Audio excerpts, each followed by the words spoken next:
into the video and go on from there. I'm going to try and put this back here. If I have 4 things in my hands, it never works. So this is just under a minute till the start. If you look at the time code here, it's 3:28:03 in the time code, and I think that's actually the local time, kind of yesterday afternoon. This is late yesterday afternoon, and the start here, it's 57 seconds till the start. The start is right at 3:29. Happily. So I think they were actually using GPS time to. Okay, it's back. Maybe I'll put that down and not mess with it. So here's port tack approach. So we're just under the pin, and that's probably pretty deep. The boat that's jibed away, you want to end up a little closer to the line on that approach. The Melges luffing on the line, and here we're just under 25 seconds, 20 seconds, unrolling the jib to get up to full speed. And it's pretty handy, actually, if you have a roller furling jib to be able to roll it and unroll it in the start area and just get out of the way. Better to roll it than luff it. Don't, if you got some time. A little bit late tacking in underneath the Melges there, but that's going to get up to pretty good speed. And there's the gun. Pretty well timed start. Away they go. Well, no, we might see them again, and they might be too far ahead for us to ever see them again. It's one of the hazards of and this we saw some of yesterday. So this is once again sort of a spinnaker trim with pole low enough and the clew low enough to get a full vertical profile. And we'll just briefly review this. And here with the clews even and the entire sail high and the head horizontal. So the resolution for that is to go down and back with the pole, and that would create some curl, which would require some sheet trim as well.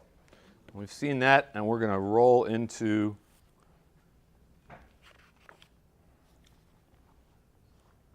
some other stuff.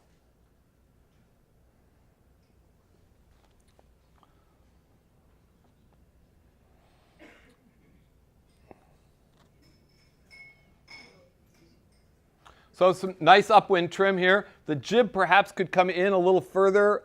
It's trimmed harder up high than down low. You can see the foot's quite round. And the, nice. I don't know if that lead can go back a little further perhaps. I'm not sure if that's a fixed spot. But the foot of that is rounder than the upper part. So that could get, if the lead went back a little bit, it would be better balanced. Nice sail shape. Here, I don't know the names of all the boats, actually. Shadowfax up there. So they were actually this good starts and nice trim. The jib looks really well, nicely trimmed. The main has a little bit of backwinding aloft. And if you're really overpowered, that's fine. You should expect that. It's not so breezy here that you need that, and a little harder main sheet trim might give you a higher pointing. You will carry, in this much breeze, a little bit of weather helm. We talked a lot about sort of sailing with a perfectly balanced helm, and in light air, that's very nice. But as you get fresh enough breeze that you're heeled over and everyone's fully hiked, you should expect upwind, you'll be sailing with a few degrees of weather helm, 3-5 degrees of weather helm, but a pretty consistent amount of weather helm. If the boat is kind of barking at you, unbalanced one moment, hard to trim the next, and wandering, that's a sign of being out of trim. But just consistent few degrees of weather helm as you get fully hiked is something you'd expect. That's a sign of the leeway you're carrying, and so you can go ahead and trim harder and get some pointing. And we'll see some more of that coming up with more trim on these guys. They'll go by. We'll see them again. This is beautiful trim, really nicely matched shapes. The upper leech of the main parallel to the boom. We talk about having the top batten parallel to the boom. And we only use that as a reference because we have the boom trimmed right down the center line, and we want the top of the sail trimmed parallel to the center line, really. So the air is exhausting straight off the leach of the main, pushing the wind back, and the boat's going forward. And then the jib is trimmed in matching shape to the main. Or actually, more accurately, the jib is beautifully trimmed, and then the main is trimmed to match the jib. That's what the jib trimmer told me. And in fact, the jib leads the boat upwind, and then the main follows. So this is really nice trim of the upper leach of the jib, sort of parallel to the center line, not hooking in towards the center line or not twisted open, but with an overlapping jib, this is really nice sail shape. With a smaller jib, you can actually turn the leach in a bit without stalling things out. So we'll see some of that in some other video coming up. But that's very nice upwind trim. Little Miss Magic. Little Miss Magic. And so I'm just looking at the driver here. It's a kind of interesting steering stance, right? So I could probably go back to the video and see, but my expectation is this is a transfer from sitting and steering to leeward and then moving up to windward to drive. And it's very hard to steer a boat consistently well. It's really hard to steer a boat consistently well while you're moving about.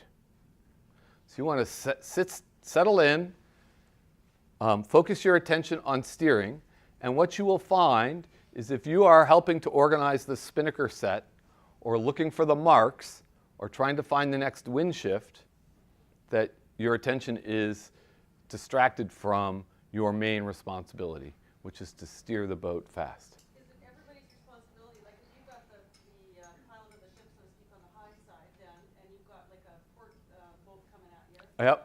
then is anybody just going to tell the captain of the ship, so to speak, where to look? So. Or is there going to, Yeah, so if the driver's not doing all that stuff, who is?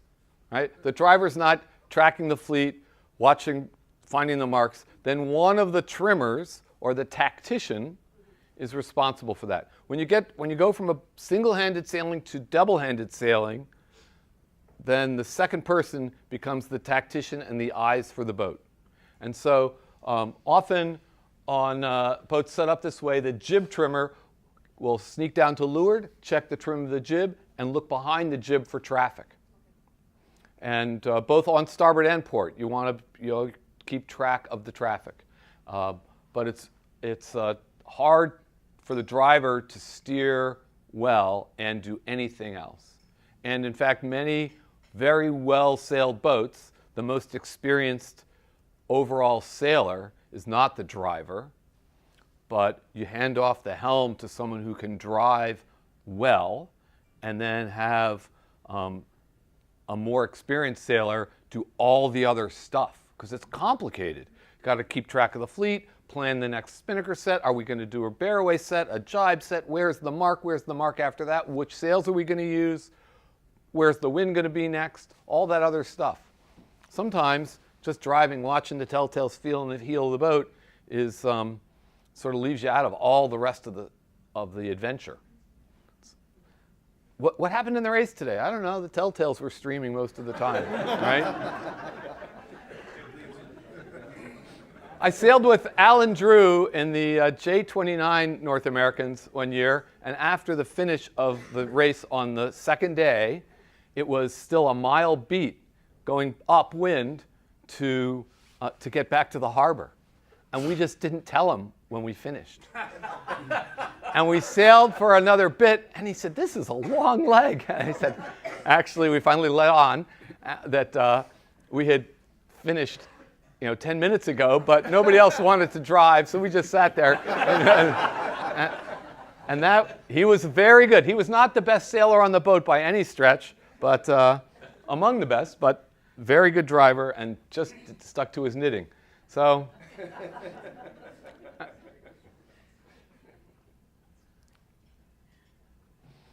So this is nice trim. As compared to the previous one, you can see the jib is twisted open here aloft.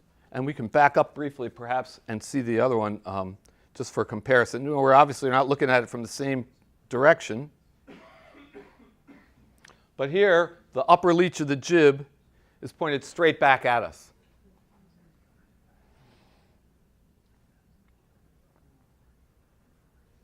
And here, whoop, sorry.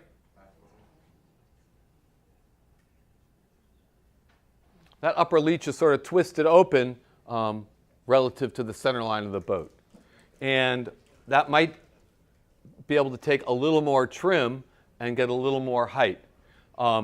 Likewise, the main, this is actually the one feature of this particular setup is these are high aspect sails in this boat, pretty tall and narrow. And they're hard to trim well sometimes. The draft tends to be hard to control, the draft position. The draft gets aft, and it's hard to sometimes to trim those without stalling them. So high aspect sails can be a little tricky that way, but so a little more, perhaps a little more jib trim. You can see also a little bit of gutter in the leech, and aside from aesthetics, that's of very little consequence in terms of performance. So just don't worry about that. As the sail ages, sometimes you get new sails. If the sail's very straight in the back end, it often has a little bit of that right out of when it's new. But that's aesthetically not particularly pleasing and sometimes a sign of age. But in terms of actual performance at this moment, that's not of consequence. What's happening then in front of that is issue. This right here, you see that little, that's a sign of occasionally having the jib back hard against that top spreader. When do you want to release your jib? Before it gets pinned against the top spreader when you tack. So I don't know if there's a way to flatten out with a little bit of mast bend the upper part of this main, but it's pretty deep up high, and might be faster, a little flatter. Here's another one going by. How's the jib trim look here? Too closed, too open, about right? Right? I don't think it's closed. It perhaps could come in a little, or perhaps it's pretty great, or maybe a little more trim. Certainly not too tight. How about the main? Looks pretty good. Yeah. How about the heel of the boat and the weather helm? Pretty well, nicely balanced? Huh? We could get everybody, it was windy enough yesterday afternoon that everybody should be hiking out unless you absolutely have something else you have to be doing at that moment. It really is faster. We talk about going 2% faster upwind or around the course. And if you just move one person from the middle of the boat to really hiking out, that will get you 1/10 of a knot, which is, that's it. That's the difference between good and great speed. So it's really important once there's enough wind to hike out. That's how you get your power. A little bit of backwind in the main, right at the front edge of the main. And here again, if the angle of heel is great, if there were more people hiking out, then the boat could absorb more, could use more power, and you'd be able to trim the main harder without heeling too far. With no one hiking out, if you trimmed hard enough to get rid of that, would probably create more weather helm than you'd like. So the real resolution is to hike out and then trim harder and use that power. You want it, when you get that power, you want to use it as forward force, not heeling force. And the way to do that is to hike hard. And bring more people. Yeah, that was my question. When you're hiking, who's trimming? When in the conditions we had yesterday, you can trim and it was steady enough breeze that you could probably cleat the jib. And when you trim the jib, even on the leeward winch, you can trim all the way in, and then you can take the sheet up to windward with you without cleating the sail if you want to be able to ease it. If it's puffy, puffs and lulls, you can take the sheet with you, trim it full trim for the fresh breeze, go hike out in fresh breeze, and in a lull, you can ease from windward. It's hard to trim, but you can ease. Alan? Could you describe what cross-winching is? So cross sheeting is, or cross winching, is when you run the jib sheet from down to the jib track and then use the windward winch to trim. And that would allow you to trim and ease from the windward side. So that's called cross sheeting. And most of the boats can take that. Normally we leeward sheet. It's a little less macrame when you leeward sheet, right? But so it's simpler that way. But cross sheeting allows you to sit to windward and both trim and ease. Otherwise, you can just ease from the windward side. You have to actually climb into the boat to go down to be able to trim. So we'll see some more of this as well, but more, hike out. These are kind of short legs, so it was pretty busy, but that's nice trim actually as we get closer look. Bouncing around a little bit here.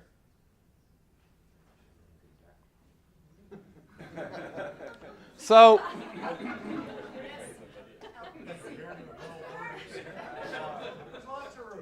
yeah, that was a safe cross. That was good. So,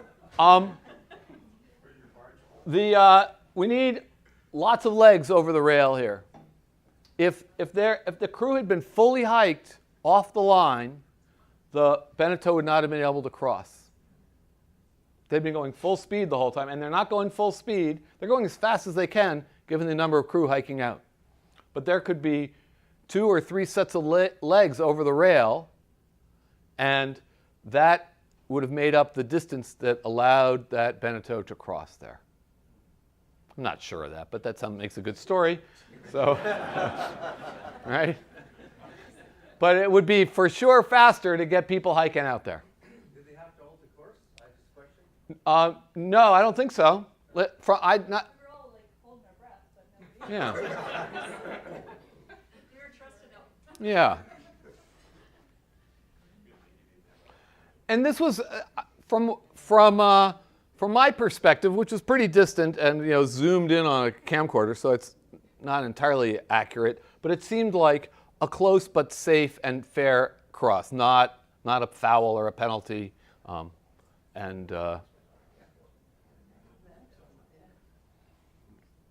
Okay, so So here, looking first at the main, you can see quite a bit of backwind in the front of the main. And in overpowering conditions, it is perfectly good to sort of give away the front half of the main rather than trim to get rid of that and heel over more and be overpowered. But the conditions yesterday were not that windy. And they could have trimmed harder and been able to sail faster and point higher. And we'll see a lot more of this main in a moment.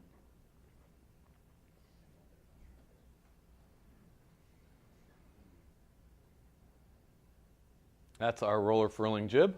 Our jib look trim was great yesterday on the helicopter. So I'll actually go on a little further with this. Get it from behind.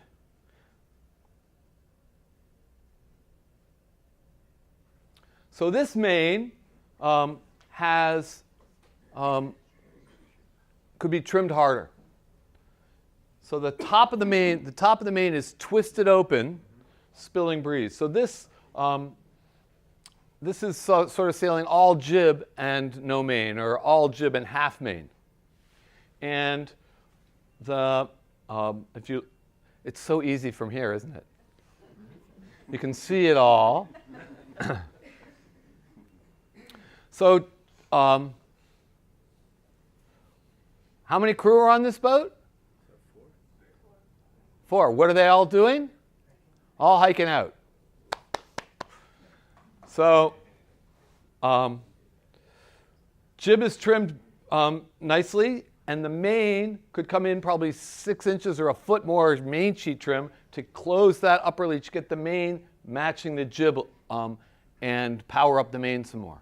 that might actually heel the boat over enough, it's fresh enough breeze and the boat's tender enough that you then sail a little less angle of attack, head the boat up a little bit, and sail with the inside telltales dancing on the jib.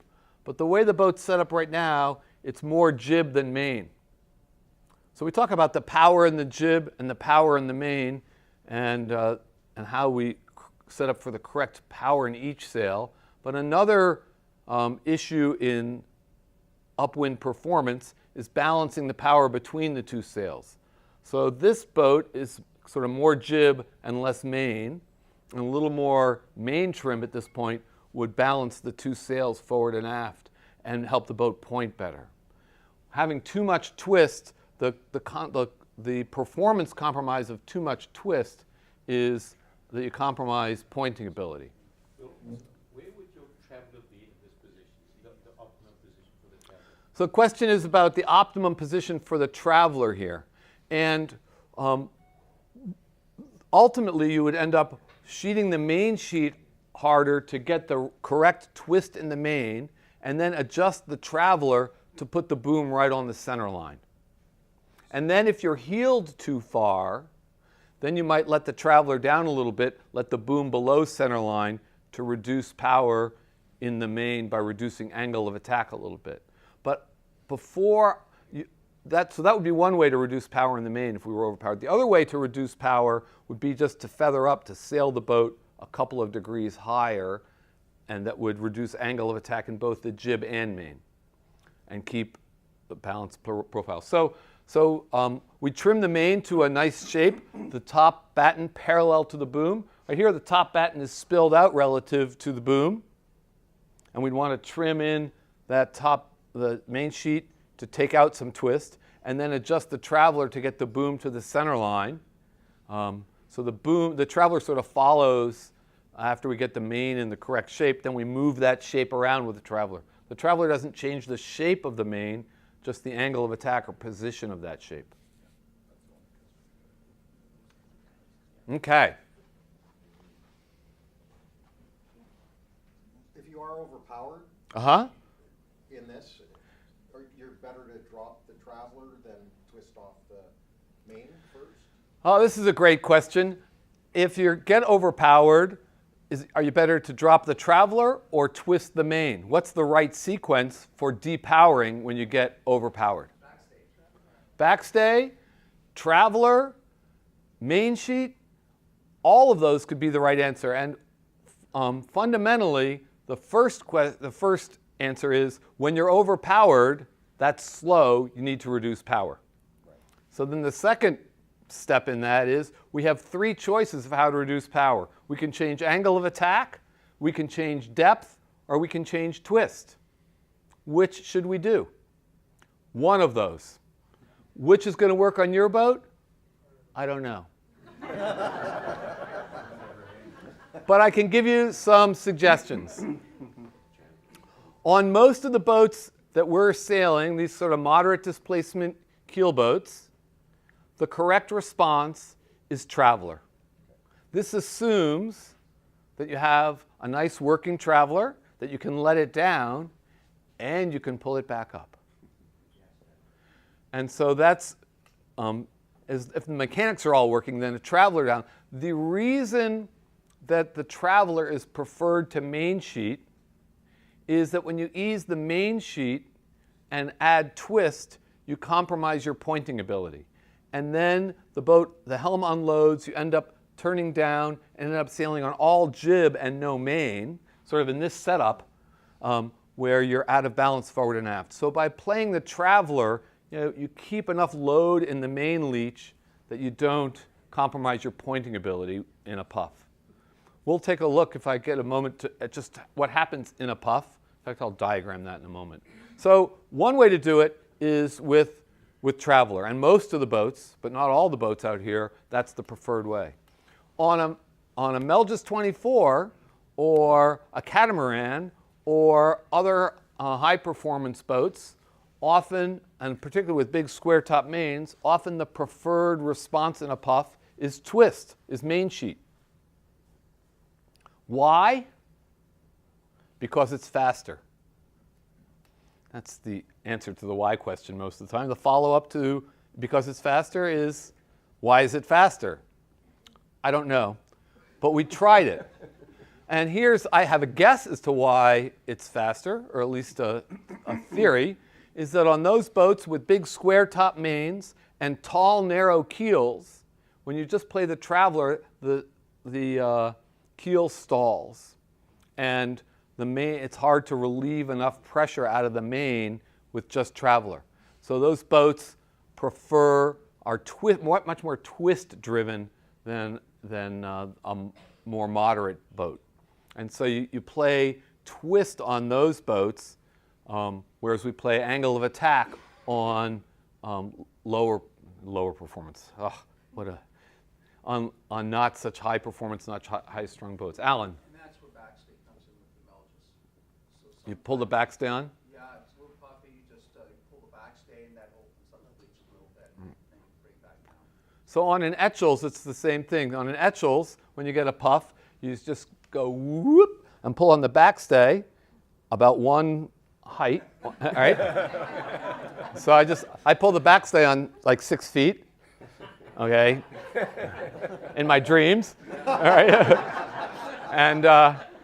And that flattens the main and twists the main open simultaneously. So on an Etchells, the correct response in a puff is to pull on the backstay. On a Melges, it would be backstay or perhaps sheet. On the Flying Tigers, it's main sheet. On a TP52, main sheet. On the old America's Cup boats, they used to do main sheet, not Traveler. I was talking to an America's Cup sailor about that and how different it was because I was used to doing Traveler. And I said, oh, I think it's because of twist in the main, a big square top main. And the guy said, actually, it was Ann Gardner, who we saw driving earlier. She says, never mind that. I had a grinder to help me trim the main back into the Traveler. I had to do myself. So, that was the motivation there. But so on different boats, the response, the details of the response to a puff vary to the particular boat. On many boats, it's Traveler. On some boats, it's main sheet. On some boats, it's backstay. But fundamentally, when you get overpowered, when you get a puff, you need to respond with trim. The other way you can respond is just to feather the boat up, to head up. But that is not as fast as a trim response. And I'm going to do a quick diagram about that. And we'll take a look at what's going on in that response. So here's our boat.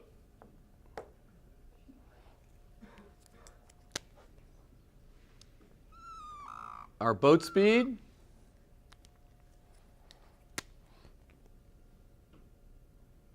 Our true wind. And this is the wind triangle that we trim to. What happens when there's a puff? What happens when there's a puff? There's more wind. So the wind gets stronger, and that changes our apparent wind angle. Not a huge change, but some. If the sails are trimmed appropriately for the original apparent wind angle, the apparent wind angle has gotten wider, we're now over trimmed. So we let the Traveler down to reflect that new, wider apparent wind angle. That rotates the forces of the mainsail forward a little bit and helps us to accelerate more readily to our new higher boat speed to match the higher wind speed. As the boat accelerates, we still have that same wind, and the apparent wind returns nearly to where it was to start out, and we can trim the Traveler back up.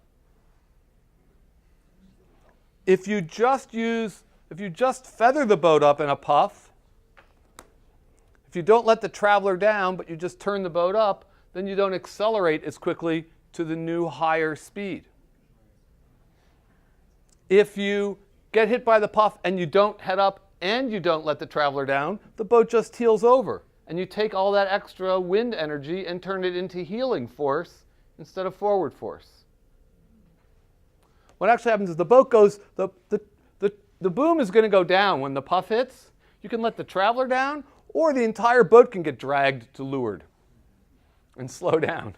It's going to go down there. And something's got to give. And you don't want to move the whole boat down here. You just want to let the traveler down. So that's why you need to do some sort of trim response in a puff, is that when the puff hits, it's not just stronger wind, but a different wind angle. And then we retrim to accelerate. And as we accelerate, then we can trim back up again.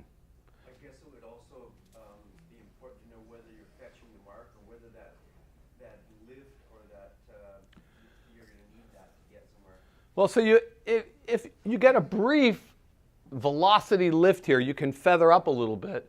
But ultimately, what makes you go upwind is not your sails, but your keel. And getting the boat going faster will help you generate more lift from your keel. So when the correct response is to sail fast and to make a trim response to a puff. In reality, your response will probably be some combination of a little bit of helm feathering up and trim response. But doing it just with the helm is not the fastest way. Trim responses, and ideally, and we would do the same with the jib, but it's just so hard to let the jib out and trim the jib in. We don't have a traveler for the jib, at least on these boats. There are now boats that do have travelers for the jib, and when puff hits, you play the traveler. So this is, let's say, like 6 to 8 or 8 to 10 knots of wind. What about when it's blowing 15 and puffs to 18? What happens then? Well, I don't know, we sit at the bar and look at how windy it is, right? So you're going full speed. The traveler's already down some in that much breeze. And you get a puff from 15 to 18 knots of breeze. Does the boat go faster in 18 than it does in 15? No. So this sort of response where you accelerate and retrim, you don't get that. When the puff hits, you still let the traveler down, and then you feather up a little bit in a heavy air puff. But it's faster, it's still faster to respond with trim as well as helm instead of trying to do it all with helm, with feathering. Alan. And just a little input, when you come to a puff, maintain your heel. There's nothing else. You have to feather, maintain the heel, because a puff makes you heel, you skid. It also creates more helm. So as you heel, you get more helm. So the trick is to steer with constant heel. So like puffy up, puffy down. And that's the main trimmer and the helm. If the main trimmer is doing you feel the puff before the boat heels over, you feel the puff and you feel the load, and the traveler goes down as the puff hits, and the driver never feels a change in load in the helm, and the boat will just accelerate. That's the theoretical ideal. Yes. Right? Right. It's so easy from here. It's so easy from here. Yes, actually, maybe that'll be a new. We'll have to work on that shirt. North, it's so easy from here. All right. So we're still going upwind here. Good breakfast too.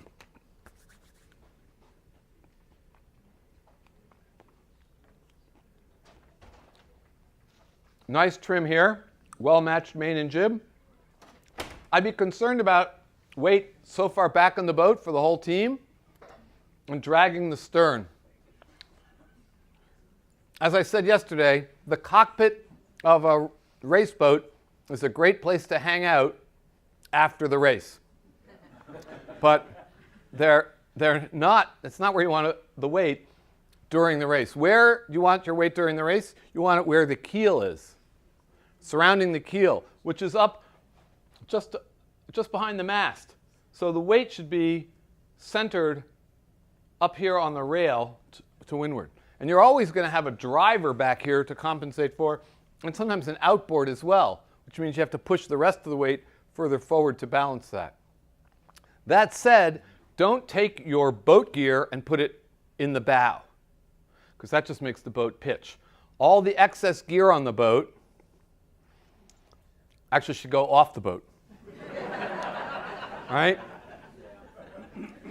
So your big toolkit and your camping gear, and bring the boat into a big wide dock, take off everything that's not permanently attached, and then put back just what you need to go racing. And you'll raise the waterline a couple inches, and that will be fast. What's interesting is that the weight of people is fast, and the weight of gear is slow. Because people you can position to advantage, whereas your gear is just extra weight to drag around the course. You should have one crew called the weight police. Correct? Right. It's a common thing. You have one guy. He checks what you got. No, that's off. That's off. That's off. Toothbrush on. Right? That the Minister of the Interior. That's a nice way of ordering Comes with a salary. So this is wear everything on and then take it off when you get on the boat. right. If you read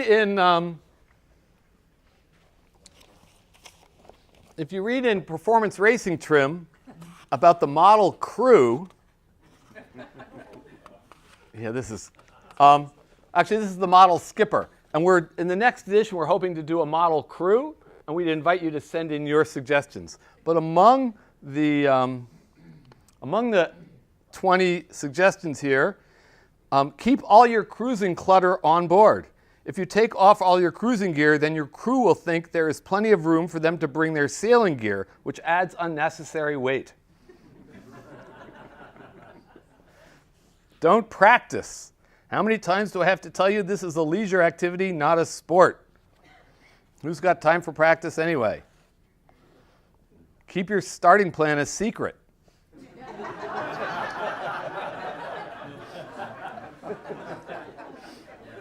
All right. Or better still, don't make a plan. Your ability to ad lib will show your crew that you are a flexible thinker without rigid preconceptions. Send in your model crew. All right, where are we? We are rolling along. It's 9:15, right? Okay. 9:16. Thank you. 9:18. My watch is 18 after. So we're wrapping up here at 10, right? Okay. We're going to take actually we're going to do a little more video, then we'll take our break. We're going to go downwind and look at some downwind trim. So this is nice trim. That roller furling jib is hard to get trimmed. How's the trim look here? Tall, narrow, pretty tall, narrow, but really the beautifully matched main and jib trim, parallel sail shapes. Trimmed hard, boom right up to the center line, jib trimmed in hard.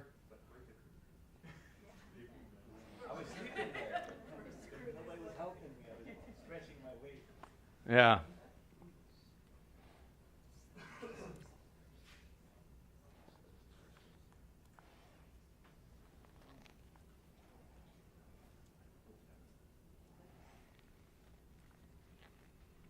Oh, man.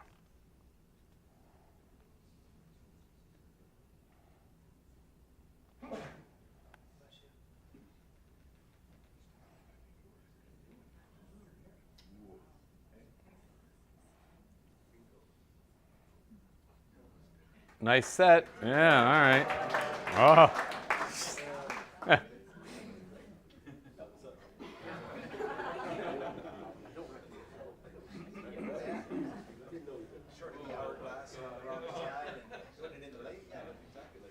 Yeah. Yeah, right. So one thing to note here before the spinnaker even goes up is as they get round the windward mark, the main sheet goes out. I like to uncleat the main sheet when the mark is at the shrouds, uncleat the main sheet and drop the main sheet and let it run out as fast as it will go. What does that do to the boat? If it's heeled over, it stands up, the jib pushes the bow down, and the rudder follows the boat downwind.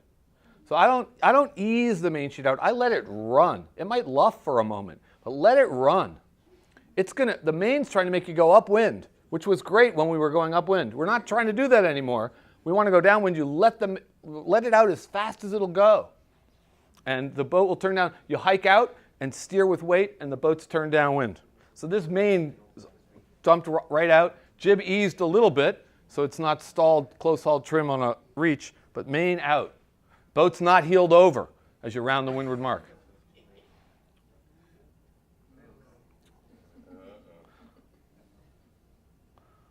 Full hoist.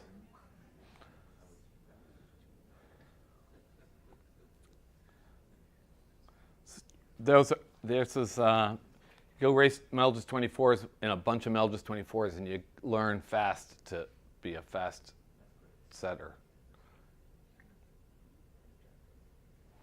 Nice ease on the main and jib here. You can see the boat's not heeled over, turns downwind quickly. Jibe set. Why the call for the jibe set?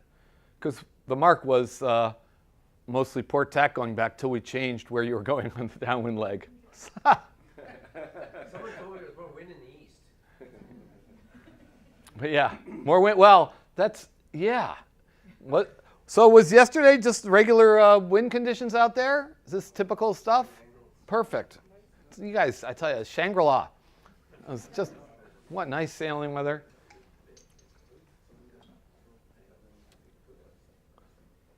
So there's a lot of spinnakers going up and down out of the bows of the boats. And to my mind, that's not the fastest way to get a spinnaker up, and particularly not to get it down, where you have to actually have someone up on the bow pulling the sail down and stuffing it back in the bag at the leeward mark. There are much quicker ways to get spinnakers down. And there are the spinnaker takedowns is an area where there's a lot of opportunity for improvement. This is actually a nice set. And the question, of course, is the viewing audience for your logo on board your boat? Right?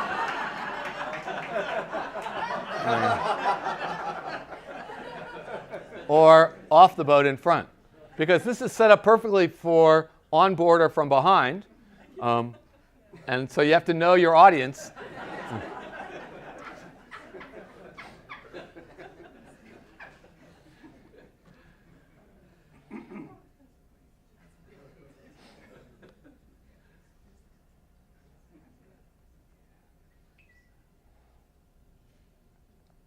So I know that, so part of the challenge in all of this is the crew organization for running all your plays, spinnaker sets, spinnaker jibes, spinnaker takedowns, and running your plays.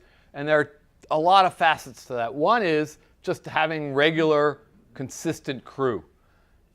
And that's a huge challenge in its own right. The second thing is to have a playbook where you write out the responsibilities for each crew member for each maneuver, so that when you have new crew, you can give them a playbook to work from to know what their job's going to be. If they're the foredeck crew today, or the mast crew, or the pit crew on a particular day, they should have some idea what their chores are going to be on each maneuver. And then your crew organizer, who's not the driver, will, in anticipation of each maneuver, sort of review with everybody what's going to happen next. But it's nice to have a playbook to work from. Nice spinnaker trim going downwind. So both these spinnakers are nicely trimmed with a good vertical profile, not too far out in front of the boat, not strapped back against the boat, poles far enough back, and good shape. They're always a little rounder in the foot than they are in the midsection. You're never going to get the exact match, but you try and the goal would be to spread it out wider if you can. Keep trying to push that pole back. One challenge when you are aggressive about squaring the pole back is if the wind shifts at all, then you have to be ready to ease it forward as well. You don't cleat that guy in mountain sailing. You're ready to ease and trim the guy all the time. Where should crew weight be? Where should crew weight be? Amidships. In light air, in light air, the crew weight should be forward of, centered around the shrouds. In light air, in moderate wind, centered over the keel, which is midships. And then in heavy air, move the weight aft to keep the stern in the water, keep the rudder in the water. So the weight goes from leeward and forward diagonally aft as the breeze builds. And the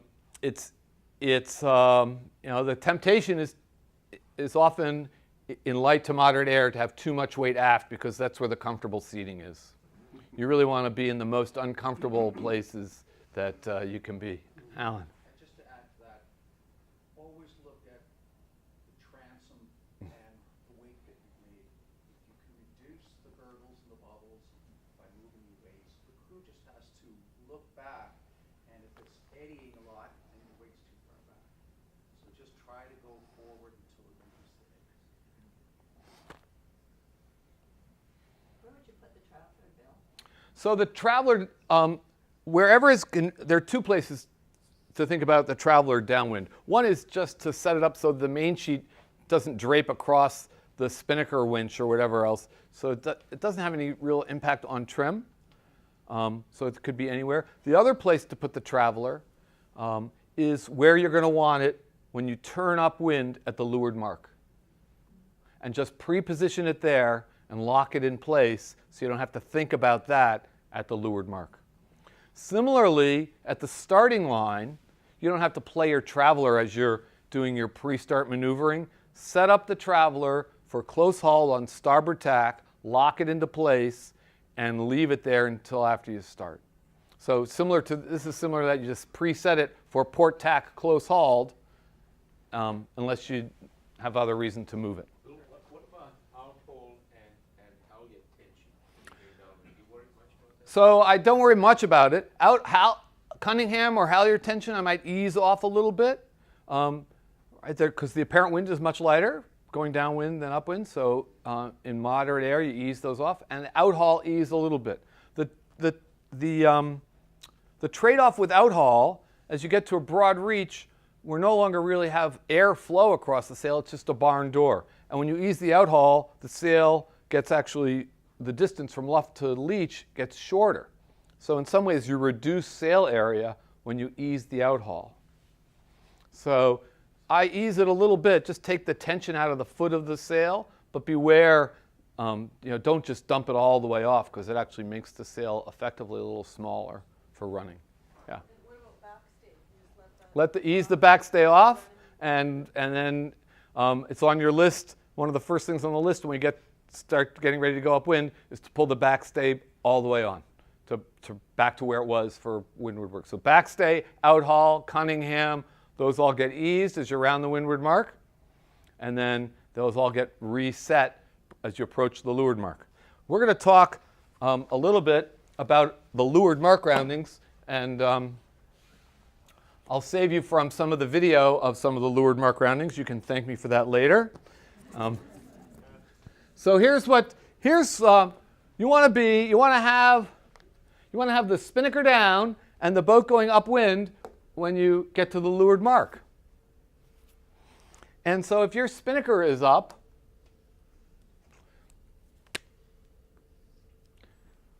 and your pole is set, and your jib is down, at some point you have to raise the jib, take down the pole, stow the pole, and then pull down the spinnaker. And you can take down your pole before you take down the spinnaker. Stow the pole first and free fly the spinnaker with no pole. That allows you to carry your spinnaker a little further and not have the pole still in the way when you turn upwind. So sometimes on some boats it's more convenient to take the pole down and then set the jib. Particularly on a roller furling, if you have a roller furler, that's sometimes the quickest way. On most boats, if you have to actually hoist the jib, you do jib up, pole down, and then you pull down the spinnaker. So the pole's out of the way before the spinnaker comes down. You can free fly your spinnaker. In fact, I would encourage you, perhaps today in practice, to sail with no pole for a little while and get used to trimming the spinnaker without a pole. Often, if you have a 4-person crew organization, then the spinnaker trimmer has the spinnaker sheet in one hand and just becomes the human spinnaker pole holding the guy with their other hand when the pole comes down. There's a driver and a spinnaker trimmer, a foredeck crew taking the pole down, and then another trimmer taking care of getting the jib up, the pit crew getting the jib up, getting the topping lift down, and all that stuff. So the one trimmer is kind of taking care of the whole spinnaker. If you've got just 4 crew, or even 5, you can do it that way. So you can free fly your spinnaker with no pole. So how long does it take to do all this stuff and round the mark at the right time? I don't know. Do you? How would you figure that out? Here's how. Actually, at our last race week, we put a flamingo in the water, a floating pool toy flamingo, at what we thought was the right distance from the mark as a sort of reminder, the friendly flamingo, to remind you to start your spinnaker takedown routine, because otherwise, lurking at the lured mark was the killer whale, right? You don't want to go past the mark because the killer, the shark will get you. So that's terrible. I got to work on my shark drawing. So where should the friendly flamingo be? How far from the mark does that happen? Here's how we're going to test it. You're going to sail downwind in practice this morning, sail to a mark, and as you pass the mark, start your takedown routine. Jib up, pull down, spinnaker down, jibe if you're on starboard, turn upwind, go to close hauled, and there you go. That's how far. With that crew today. And then, right?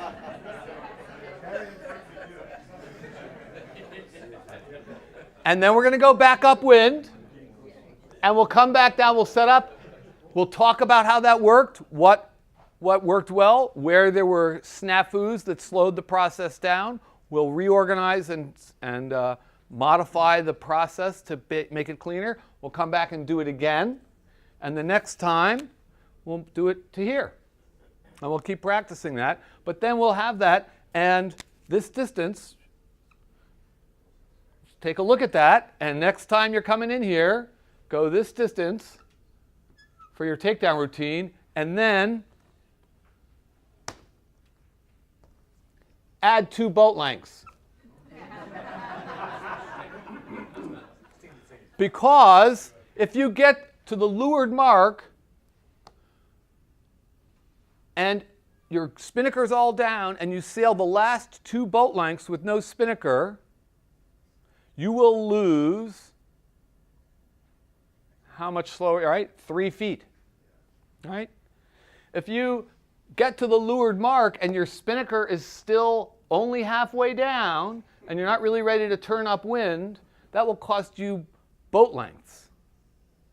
The 2% that you have gained and everything else you've done around the race will evaporate in an instant if you sail past the mark with your spinnaker still flying or half flying and your sail's not trimmed in.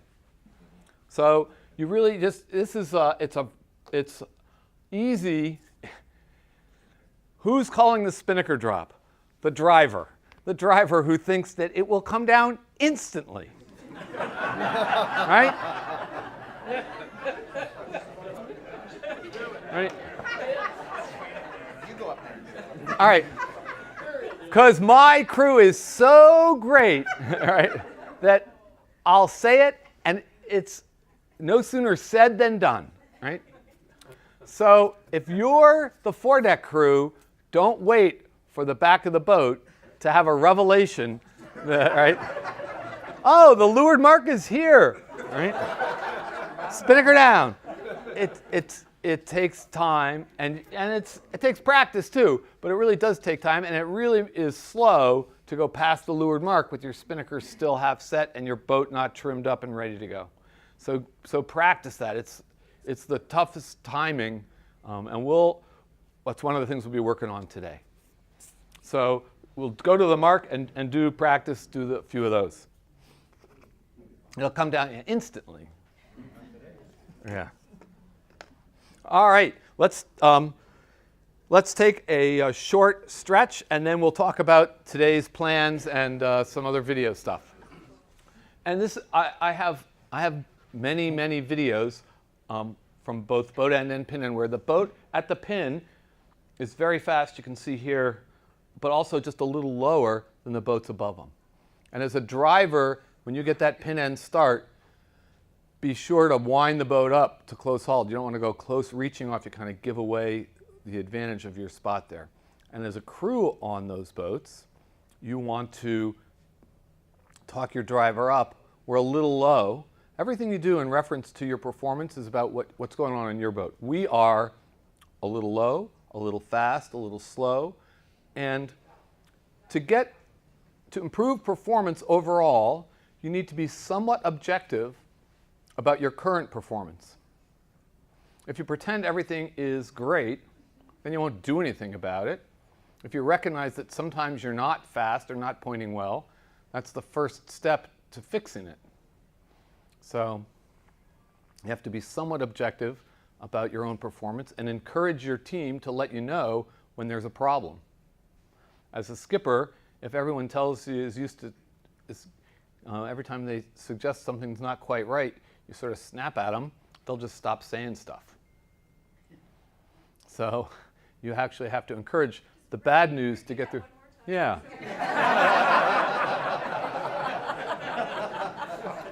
I will. I'll repeat that again. And in fact, not only will I repeat that, but I will turn this into a tax write-off by explaining that the same is true in your work. You have to encourage the bad news to get through.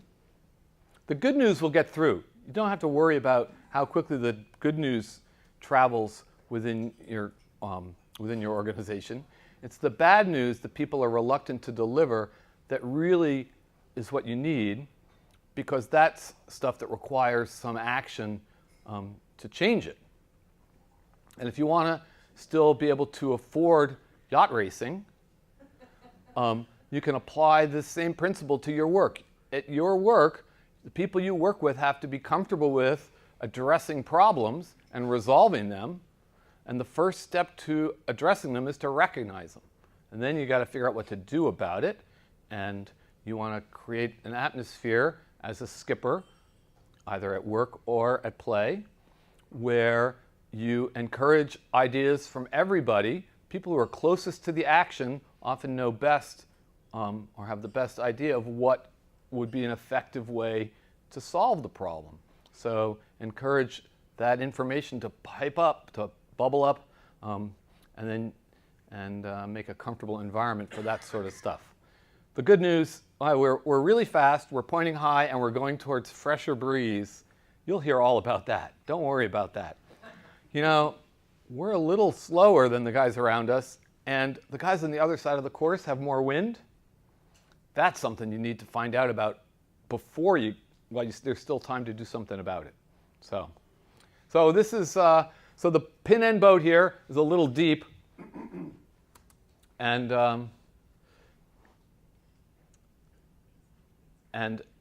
that's because it was a practice start. So they were just turning around and coming back.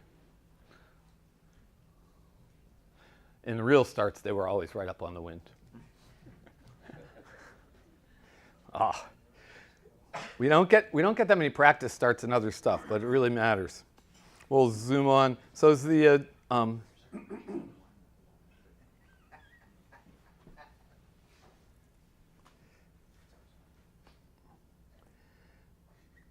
so does the drone just stay stable by global position? Is that how it stays so steady?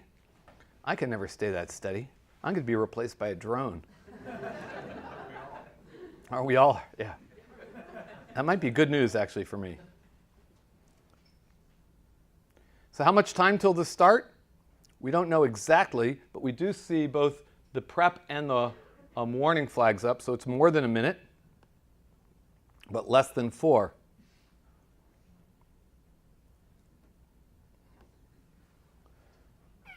Get that flag to come down.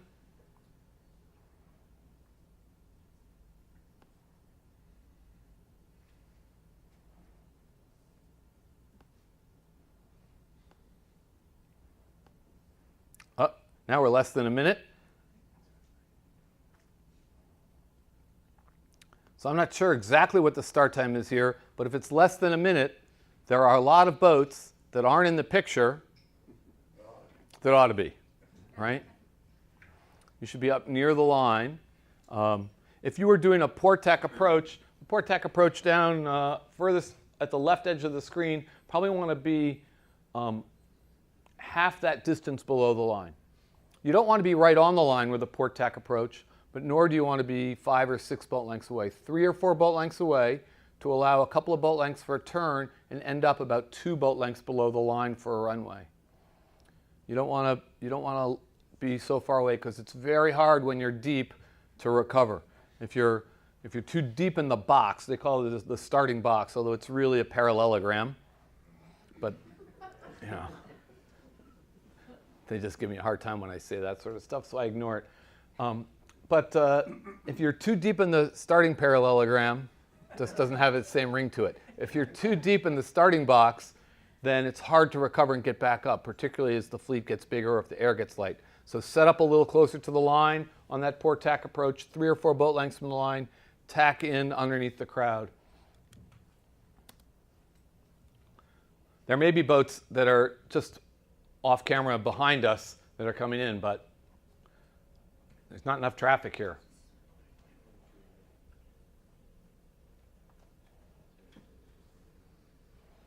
Here they come.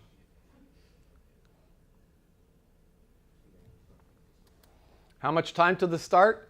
I'm guessing that the boat closest to the pin, how much time from where they are now till they get to the pin? How long is that going to take? Is that 10 seconds, 15, 20? Yeah. So I'm guessing this is about 10 seconds till the start because I'm thinking they're set up right. 9, 8, 7, 6, 5, 4, 3, 2. Oh, there's the gun. You're lucky, Willie. So Drew was explaining yesterday how the line was pin favored, and if you look now, you can see boats starting at the boat end, sailing not quite parallel to the line, but nearly parallel to the line, the full length of the line to get where the boats that are starting at the pin end are. So they've got this much distance behind coming off the line. So you want to try and figure out the favored end. One way to do that is just to sail close hauled past the boat, and if you are aiming more towards the pin, then the pin end is favored. If you sail close hauled past the boat and you're going way up relative to the line, then the boat end is favored. So that's one quick and easy way to test the set of the line, is just to sail close hauled past the committee boat, gives you your ley line, and also tells you which end is favored. You could also luff on the line and see if the line is out of square. If you line up straight into the wind and you set the line, you can figure out if the line is set up right. If this is the starting line, it's square. If this was the line, then the boat end would be favored. And if this was the buoy was up here, then the pin end would be favored. That's probably not the best way, although it's an easy way, luffing into the wind. It's a terrible thing to do to your sails. Another way to check the set of the line is to get the compass course of the line, sail right down the line, get the compass bearing of the line, and compare that to the wind direction. So if you sail down the line, and let's pick a number here. We're going kind of east, right? Going down that line. Huh? So let's say it's about 90. Yeah, azimuth. And if you turn into irons, it's north, then what? The line's square. If it's, because that's 90 degrees. If it was 10, then it's less than 90, and you're sailing towards the favored end. If the wind direction was 350, then that's more than 90, and you're sailing away from the favored end. How do you get this north, 10, and 350 number?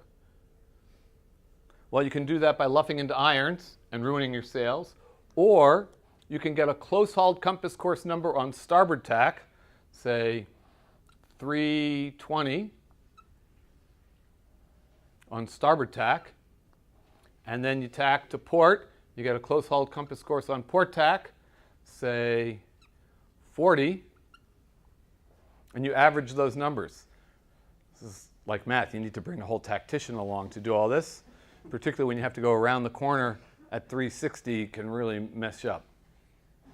So from 320 to 40 is 80 degrees. We have a really high-performance boat, tacks through 80 degrees, and the wind direction, averaging those numbers, in this example, would be due north. Why use close-hauled numbers rather than just luff up into irons? 3 reasons. One is it's bad for your sails. The second is, while you're getting that number, you can also work on improving trim and sail performance simultaneously. The third advantage is that during the race, you want to track the trend in wind and wind shifts and be able to see if you're getting headed or lifted. So you want to track the wind direction during the race. And it's considered tactically disadvantageous to luff up into irons to check the wind direction during the race. So you're going to use your close-hauled numbers to track the wind direction during the race. So you may as well start using those numbers in your setup and sort of get a range. I like to actually write down on my little wet notes or on a tape on the boat just the close-hauled starboard and port. And starboard was 315, then 320, 310, 325, and just over time, keep track of the close-hauled numbers on starboard tack. And then port tack was like 40, 45, and just over, and that'll help you get a sense of the trend of wind conditions. In truth, sailing here, you will probably want to keep your head up, look for more wind, and watch for wind shifts rather than focus on compass courses. The course action is so dramatic.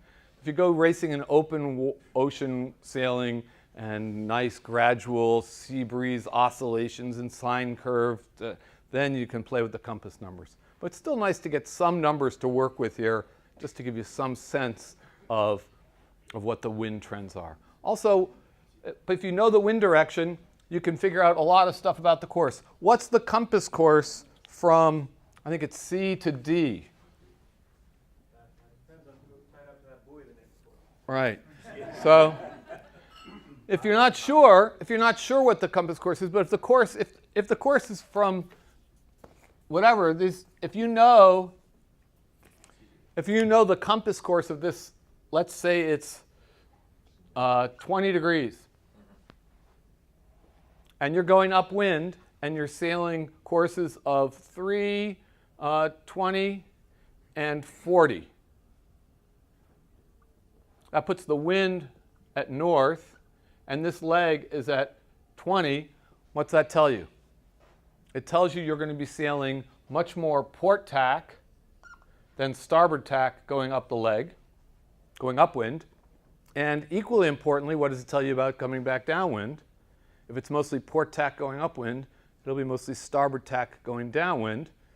So you'd set up for a starboard tack set. If it was the other way around, if the wind was at 40, say, the wind was over here, then it would be mostly starboard tack going up and mostly port tack going down. You might want to set up or know that you want to jibe quickly after you set. So you can figure out the balance of the windward leg and the balance of the leeward leg by comparing the wind direction to the compass course of the race. Goodness, we're going to have to get out there like hours before the start to get this all figured out. Bring snacks. Today, we're going to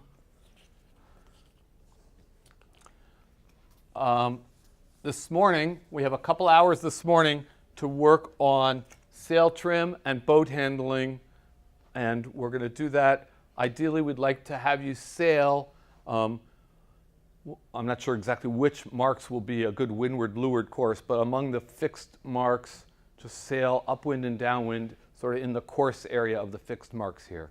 So the coach boats can be coach boats, not chase boats. Right, we don't want to be chasing you all around. So try and stay within the course area, and that'll make it easier for the coaches to spend their time coaching. And we're going to work, we'd like you to work on sort of upwind trim and do some of that alone, but also find and work on your pairs to pair up and work on upwind trim.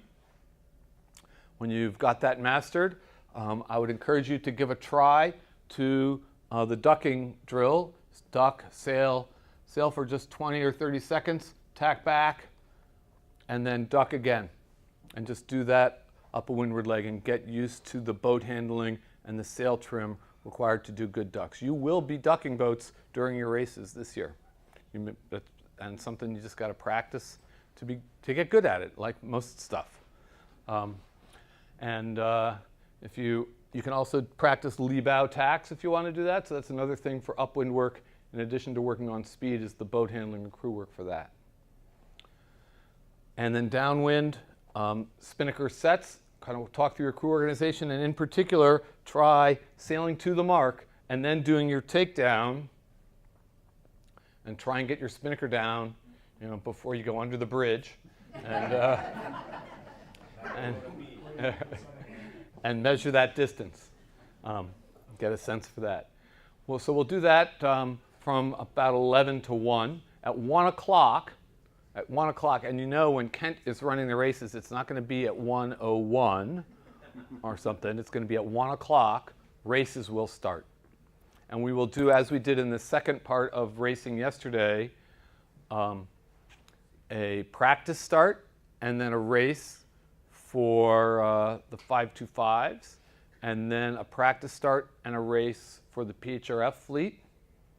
And we'll sail a race. We might do the same course, and we will probably try to set it up with the leeward mark, as we did yesterday, not being the same as the pin.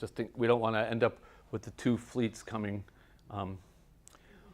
We had a revelation yesterday when, after the first start, the boats were rounding the windward mark after 5 minutes, just at the end of the practice start for the second fleet. And we thought, this is going to be great video when these guys are coming in here 5 minutes from now, and these guys are coming back for their start in 5 minutes. And so that was why Alan went out and redirected that we would go around that other mark as the takedown mark. So I think we'll try and set that up again to separate those two if we do the same sort of course. We might do a different course. So that was course 0, right? Yeah. Right. Course 1 is just windward and leeward. You just finish downwind. Course 2, you come down, go back upwind, and come back down. Just do 2 laps. 1 lap for course 1, 2 laps for course 2. And we may try to set that up separately, where we actually have a separate course to go around or set another buoy. We'll try and communicate the details of that, and we will be on radio. So during your practice time, from 11 to 1, A group is on 68, I believe, B on 69, C on 71, and D on 72. Okay, so A and B were switched from yesterday? No. The coaches, we're going to shuffle your... Coaches are switched, But your group name isn't going to, we're just going to change their names. Alan's middle name is Doug. And Drew's middle name is Andrew. He's Drew Andrew. His real name is Andrew. We just realized, so we couldn't make him Drew anymore. We had to change him to A. So that's from 11 to 1. At 1 o'clock to 3 o'clock, when we do our races, everybody on channel 72. Okay?